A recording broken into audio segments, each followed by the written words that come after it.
This is Into the Fire. It's my absolute pleasure to welcome the highly talented X Factor player, young star, awesome guy, and Star Wars lover, Port Power's young gun, Xavier Duursma. Nice to meet you, Xavier. Nice to meet you too, LJ. Thanks for having me on here. It's my absolute pleasure. Xavier, I have so many things I want to discuss. I don't know where to start. I'm sure this is going to be a fun interview. At least it's not live and you won't have Zach Butters annoying you all interview. That's very, very true, mate. He's a pest. Okay, so before we get on to the funny stuff, let's talk some footy. Let's look at the draft year. You were a star for the Gippsland Power, so it wasn't unexpected that you were a first-round draft pick, 18 actually, and a steal for Port. How excited were you when your name was called out, and did you know Port were taking you prior to being called out? Yeah, obviously, first of all, mate, yeah, it was very, very exciting for me. That draft night was a whole bit of a blur. A lot of emotions that night, a lot of excitement, a lot of nervousness, but mate, it was a really cool night. But yeah, I had no real idea about where I was going to go. I had a bit of a feeling that I would have gone to probably Port Adelaide, or GWS. But yeah, I didn't really know, but that was the ones that I thought I was going to go to. But yeah, obviously, I ended up being lucky enough to come to Port, so obviously really, really happy to go there. Yeah. So how's it been at Port? I've interviewed a lot of your up-and-coming stars. It's an exciting time. It must be great in the club at this time. Yeah, it is, mate. It's really, really exciting. We had a really strong year last year, finishing on top of the ladder. As you know, for the whole season, we were on top of the ladder, which was pretty awesome. And it shows the club's come a long way. And we're not very far away from winning a premiership. So hopefully, with our list that we've got this year, and a lot of youth in there, plus a lot of very, very good veterans, we can definitely make it into the finals again this year and definitely push for a premiership again, and hopefully just go one step better. Yeah, hopefully. Who took you under their wing when you arrived? It's a good question, mate. Obviously, I got paired up with a few of the older boys, such as Stevie Motlop. He was my mentor for my first year, and he was fantastic. Just encouraged me to just take the game on, and try and just be yourself out there as well as players like Carl Amon, who's also another winger for Port Adelaide. He's been really good for helping me develop into a solid winger. Other players like Travis Boak and Brad Ebert have also been fantastic for my development. So I can't thank them enough for everything they've done, and yeah, obviously just try and play as best as I can just to make them proud as well. Yeah, they sound like legends. Now you originally lived with Dylan Williams, and now you live with Miles Bergman, another legend. Why did you change? Rumor has it that you stopped living with him because he wouldn't make the noises during your lightsaber fights with your two lights. That's very true. Yeah, both of them, they both didn't make the lightsaber noises, but yeah, Dill just didn't like it enough. So yeah, he decided to move out. Dill moved in with Connor Rosie. So yeah, he was very happy to go into there, and obviously he enjoys that. And then obviously Miles moved in with me. It's been good fun ever since. So yeah, and now I've obviously got Sam Hayes living with me as well. It's good fun. So we're a nice little crew here at the house, and yeah, it's a good time, good fun. Yeah, it sounds like fun. On Dylan, he is a legend, and I reckon he's primed to burst on the scene this year. Can you talk him up and then send it to Ken? He didn't tell me to say that. Yeah, no worries, mate. I think Dill's obviously had a really strong preseason so far. He has a couple of little niggles here and there with hamstrings and I think hips as well. But when he's out there on the track, he's obviously training really well. And he's got some terrific hands and a really good athletic body. When he jumps at balls, in marking contests and stuff like that, not many people can really outmark him, and not many people can get a hand in there to spoil. And I think when he starts putting all that together, as well as playing consistent games throughout the year, obviously with hopefully a bit more of a normal year, I think that's going to be really scary, and hopefully he can break into the team and play some really good footy. Yeah, he's amazing on and off the field. Now, you played your first game in round 1 of 2019. Kicked a goal, had 19 possessions, and won. It must have felt surreal that you finally achieved a boyhood dream. Yeah, mate, it was pretty surreal moment. Again, it's much like my draft night. The whole day was a bit of a blur. I actually don't really remember too much in terms of very, very kind of I don't know how you would put it, like very distinct moments. But yeah, it was an amazing day overall, and obviously making us win and put us in the right direction was fantastic as well. So obviously enjoyed that massively. But yeah, as I said, I don't really have too many memories from that day, as it was a bit of a blur. But hopefully it is your childhood dream to go out there and play AFL footy, and I was very lucky that it was at the MCG, as my family and friends could come down and watch and get behind me and support me. And then obviously I was very lucky enough to kick a goal as well that day on debut, and we also got a win. So yeah, not much went wrong that day. It was great fun. Sounds like an amazing experience. Now, showdowns are such a big thing in Adelaide, and your first one you lost but starred. What was it like running out for the showdown clash? You got your revenge in the next one, mate.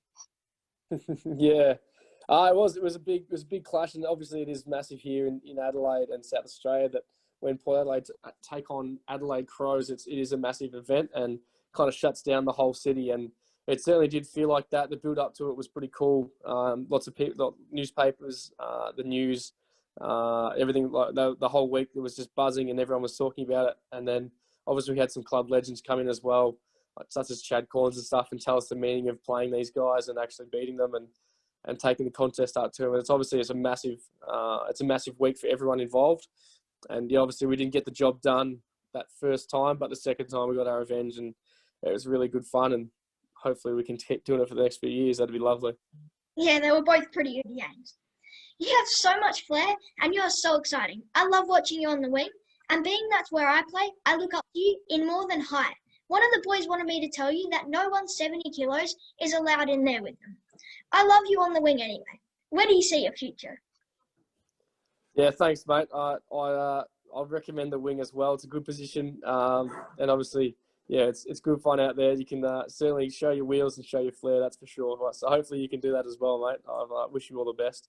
But yeah, obviously this year I'm trying to become a bit more of a midfielder as well. Played my whole career kind of growing up as a midfielder, and I understand the game there.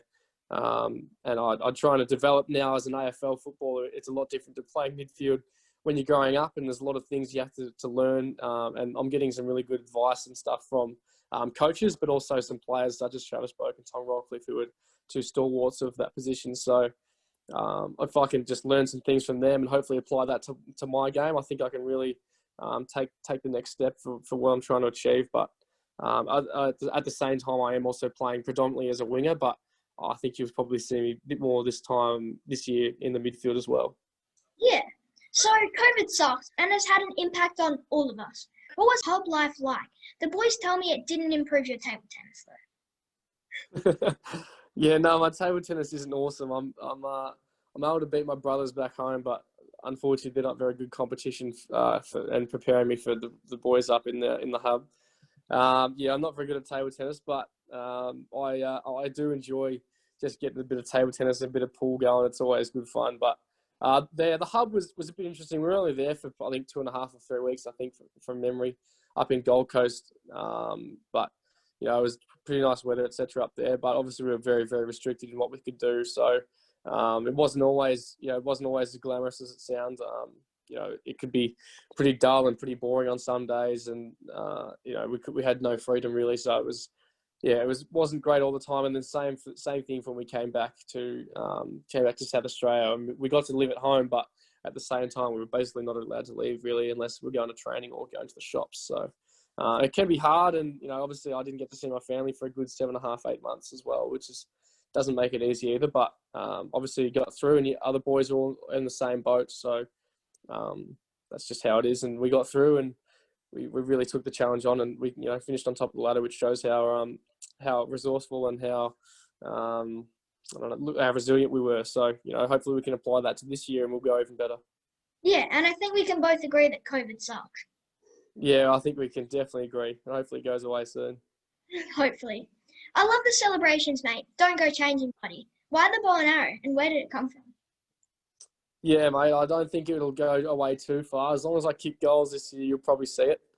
But yeah, I got it from a bit of an NBA inspiration. So I like a bit of Jamal Murray, and I like a bit of Reggie Jackson. They do it when they hit some threes. So I thought, why not be a bit different? No one's seemed to do stuff like that in the AFL before. So I thought, why not just be a bit different and do it? So, yeah. Yeah, it's pretty cool. Let's lighten up the questions. When you play Zach Butters in basketball, does he demand you to play in 8-foot rings? I don't know what he does, but all he does is seem to lose against me because every time that he tries to go against me, I beat him. But he still, for some reason, in his small brain, thinks that he can keep talking trash, and he thinks that he's better than me somehow. But every time we've ever played, he always loses. And it's the same for Connor Rosie as well. They always like to talk trash, but as soon as they come up against me, they've lost every time. Yeah. Here's some info I may have been given. I hear your golf game is interesting. Are you Tiger Woods or more into the woods? Oh, I'm definitely more into the woods, mate. I'm a terrible, terrible golfer. I'm going to try and get a pair of I'm going to try and get a set of clubs in probably the next couple of weeks. I'm going to try and start getting better. But yeah, mate, I am terrible. Now, everyone says in high school, the ladies loved you. Any tips?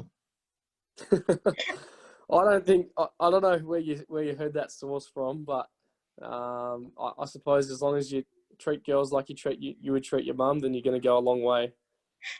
Yeah. Oh, I can't reveal my sources. You read books. An AFL player who reads. That's fantastic. Just kidding. Who at Port is more likely to get a picture book? That's a good question. I think there's definitely a few candidates there that would definitely read picture books because they can't read at all. I reckon Sam Hayes would be one that would be a great candidate for that. I don't think Sam actually struggles to spell his own name, so I reckon he's a very big candidate for the ones that for a picture book. And then I reckon Zach Butters would also be a good one, as well as Dylan Williams. They're all not very intellectually gifted, so a picture book would certainly suit them, mate. Yeah. Yeah, I might have to get them one for Christmas. Yeah, that's a great idea, mate. Well done. Now, I love Lockheed Jones, on and off the field. He is the man. He will be a superstar of the comp. He's ready-made like you were. How's he settled in? Yeah, Jones is going fantastically so far. He's obviously got a really strong body, and he really attacks the ball with everything he's got and puts his body on the line. And I think that's really the Port Adelaide way that we play. And I think that he's had a really strong preseason so far. He's impressed in the running and in all the drills. So fingers crossed for him that he plays well, and we'll wait and see. And hopefully, I dare say that he'll probably play some AFL footy in 2021, but it's obviously a hard one to know so far this year. But I think Lockheed Jones is definitely an AFL footballer, and you'll definitely see him in there at some point this year. Yeah, he is. You mentored Ryan Anguin as he grew up. He is a super guy. How special was it when he was drafted? And do you look forward to lining up on him one day? Yeah, Ryan is an absolute legend of a guy. He's come a long way, I think, and that just shows how good his character is, especially going through a tough year like it was for Victorian guys trying to get drafted in 2020. Ryan worked incredibly hard and actually got fitter as the year went on, and actually got a PB and won the time trial for Vic Country, which just shows how hard he worked. But also, we trained a few times, quite many times actually, when we were down in the lockdown. So that first lockdown from about, I think it was like March to May or something like that, or March to April. I can't really remember, but about that area of the year. And we worked really hard together, and he really got a bit of stuff out of that, and so did I. Obviously, getting to train with someone else and run alongside someone was fantastic. But Ryan's also a super guy, one of the nicest people I've met. He's a great community guy, always helps around the local football club at Foster. And he's just a good Foster kid, and I think he's going to fit in really well for GWS. And one day, hopefully, I get to face up against him. I used to play with him, so for the Foster Tigers. So one day, hopefully, I get to play against him. That'll be great fun. Yeah, it'll be pretty cool to watch. Your brothers are also footballers. How are they looking? Be aware, they will watch this. Zane, my two brothers, Zane and Willem, are both good footballers, and my sister's actually going not too bad herself as well at the minute in footy. My sister Yasmin, but those boys and Yasmin, they all have dreams of hopefully one day playing AFL footy, and they've got quite a bit of talent, but there's obviously a long way to go with what they've got. So hopefully, I've got my fingers crossed that one day all of them make it, but there's a lot of hard work and a long time before they can actually do that. So. yeah, I've got my fingers crossed for them. So hopefully they can get in there, and it'd be good to play with them or against them. But yeah, one day, hopefully if they work hard. Yeah, hopefully. Now, I was looking at you, Ryan and Willem, on Instagram, and they have something Yeah. you don't. They follow someone young, blonde, maybe interviews people. I think you need to rectify that. All right, mate. I'll do that as well. Yeah, I'll you get do that that. on. I'll make sure you let me know what your tag is, and I'll make sure you give it a follow. Alright, I'll do that. Star Wars, what can I say? I actually love it, and my dad's obsessed. He has over 4,000 bits of Star Wars memorabilia and figures, so don't worry. He said that makes you the ultimate guy. I'll take a video of his stuff if you want to geek out over it. Yeah, mate, that sounds good. I'm obviously a massive Star Wars fan myself. Read all the books, read all the comics, seen all the movies, all the TV shows. Yeah, I'm a massive fan myself, and yeah, got many of the memorabilia myself. Yeah, you and my dad would get along then. Yeah, I think we certainly would. I think any Star Wars person would get along. So, yeah, your dad sounds like a great man. He is. Well, Xavier, I think you're one of the most exciting players in the whole AFL. What I love is that you said you want to change the old celebration a bit and need for a new one and on the run goal.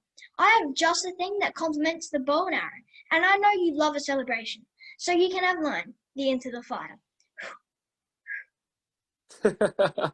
Thanks very much, mate. That looks like a good one. I might give that some thought and implement it into one of my celebrations. All right, sounds good. It's been amazing chatting to you today, Xavier. You're a fantastic guy, and it was amazing talking to you. Carve up 2021, buddy. Thanks very much, mate. It's been a pleasure to talk to you today, and hopefully you go well on your wing. Good luck for your 2021 season as well, mate. Thanks very much, and have a good one. Thank you. You too.